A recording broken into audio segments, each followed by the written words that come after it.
আগামী নির্বাচন না হওয়া পর্যন্ত দলের মধ্যে কোনো বিভেদ রাখা যাবে না।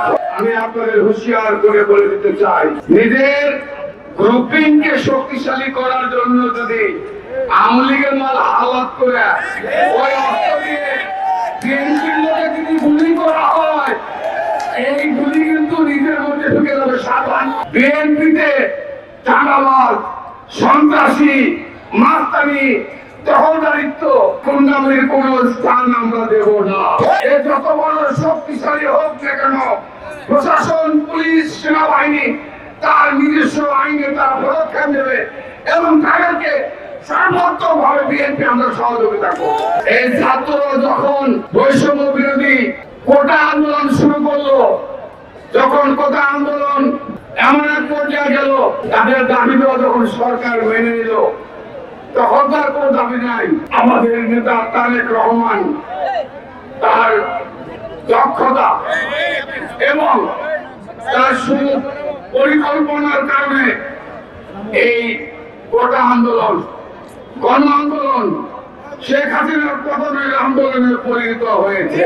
আমাদের আন্দোলন ছিল বাংলাদেশের মানুষের ভোটের অধিকার, বাংলাদেশের মানুষের কথা বলার অধিকার, মানুষের গণতন্ত্র এবং মানুষ যেন স্বাধীনভাবে কথা বলতে পারে, এই আন্দোলন ছিল।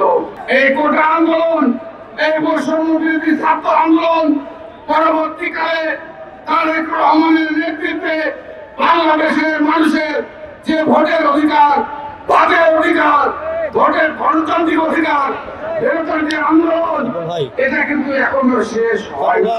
যতক্ষণ পর্যন্ত আপনারা ভোট কেন্দ্রে নির্ভয় ভোট দিতে না পারবেন, ততক্ষণ পর্যন্ত আমি আমার বিএনপির নেতা কর্মীদের কাছে আমার অনুরোধ, আপনারা যদি মনে করেন বিএনপি ক্ষমতায় চলে গেছে, এটা কিন্তু স্বপ্ন, এটা কেউ চিন্তা করবেন না।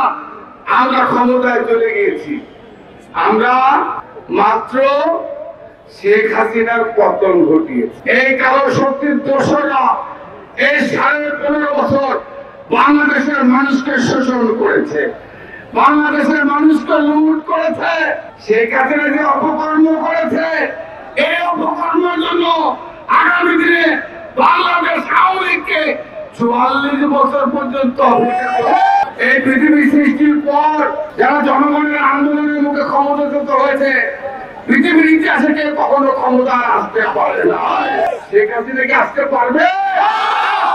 আওয়ামী লীগের যে সমস্ত বন্ধুরা বিএনপির মধ্যে কিছু আছে না, দেখিছে, এটা দেখি আমার যদি এসে পড়ে সুবিধা, এই সুযোগ আর বাংলাদেশের মাটিতে আর কোনোদিন হবে না।